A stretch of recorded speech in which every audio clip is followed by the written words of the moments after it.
ரொம்பயும் அசிங்கமான கேவலமான சுத்தமில்லாத மாநகராட்சியாக மதுரை மாநகராட்சி தேர்ந்தெடுக்கப்பட்டிருக்கு. இருந்தாலும் மதுரை மாநகராட்சியில் வேலை பார்க்குற அதிகாரிகள் திருந்திட்டாங்களா? கிடையாது.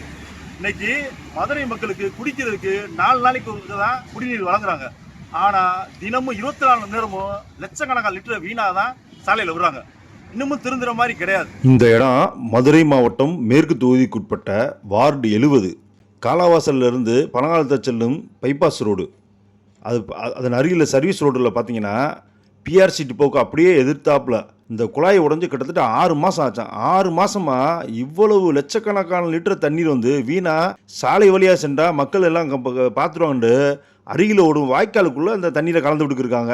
இதை வந்து 6 மாதமாக அதிகாரிகள் வந்து பார்வையிடுறதும் வந்து திரும்ப சரி செய்து சொல்கிறதா சொல்லி ஏமாற்றிக்கிட்டு இது வரைக்கும் எந்த நடவடிக்கையும் எடுக்கலன்னு எங்களோட நேற்று வந்து புகார் தெரிவித்தாங்க.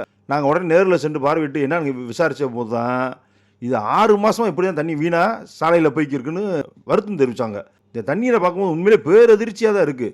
இது உங்களுக்கு வேணால் தண்ணீராக தெரியலாம், ஆனால் இந்த மதுரை மேற்கு தொகுதி ஒட்டுமொத்த மக்களோட கண்ணீர்ன்றதை மட்டும் மறந்துடாதீங்க. இந்த இடம் பார்த்தீங்கன்னா அது பக்கத்திலே தான் சில்வர் பேலஸு, அதாவது காளிமுத்து காம்ப்ளெக்ஸ்னு சொல்லுவாங்க. அதுக்கு முன்னாடியும் பாருங்கள் எவ்வளோ தண்ணி பிடிங்கி போய்க்கிருக்குன்னு. ஒரு அரசு அதிகாரியோட அலட்சியம் யாரை பாதிக்கும் தெரியுமா? ஆட்சியாளரை தான் பாதிக்கும்.